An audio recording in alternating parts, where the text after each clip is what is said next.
So it doesn't look like we're going to get another frost this spring, so we're going to go ahead and try to get some of these warm weather crops in the ground. We've got this little spot here prepared where we're going to put some bush beans and some zipper cream peas and a row of zinnias. And then over here we've got some broccoli and some English peas, which won't do very well once it gets real hot, but we're going to try to get these in hopefully late spring, have a good little broccoli crop and some English peas to eat and put in the freezer.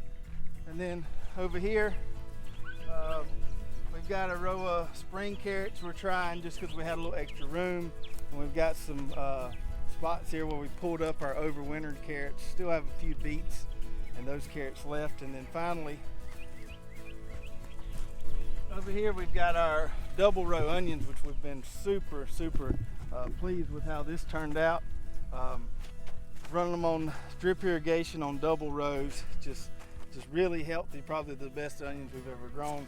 And then finally our potatoes over here, which we just put some drip tape down on. They're starting to come up out of the dirt, and really happy with that as well.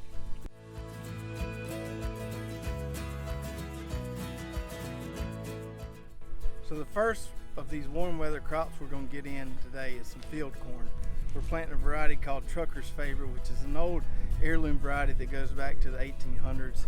It was actually a pretty popular market stand staple in this area of the country around the 1970s. So we're going to give this Trucker's Favorite a try and plant it today. It should get around 10 feet tall, should make a couple nice 9 to 10 inch ears per stalk. Growing corn is almost impossible around here without drip irrigation. It gets so dry, and when the corn stalks get really tall, it's almost impossible to get water down to those roots via overhead irrigation. So drip irrigation is imperative on corn. So we've got our drip irrigation laid, we buried it, we put compost down in the trenches along with the drip irrigation. That compost, or worm castings in this case, is going to serve as a soil amendment, nice kind of fertilizer for that corn to get started growing with. And then we'll come behind it and plant the corn with our garden seeder.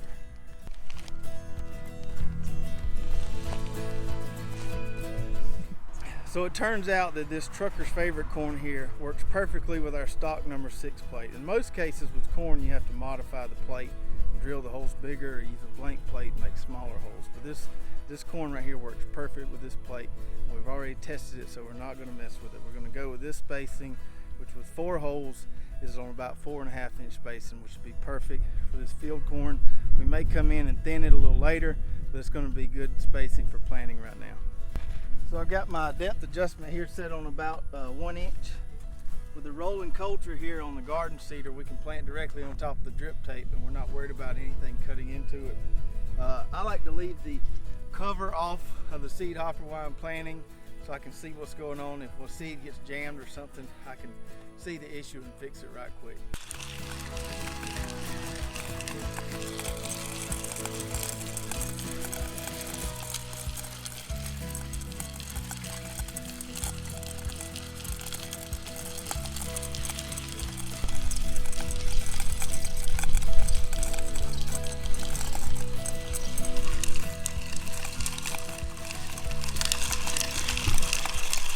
Okay, so this system where we dig a trench, we put in soil amendment, and then we lay drip irrigation in the trench and then plant on top of it works really well for almost any crop in your vegetable garden. The exception may be root crops where you want to put the drip tape a little higher. This works really well, especially for corn. We're getting water down deep in those roots. Also makes it really easy to fertilize your garden because you can inject your water-soluble fertilizer straight into the drip system and really get at that roots where it's available to the corn.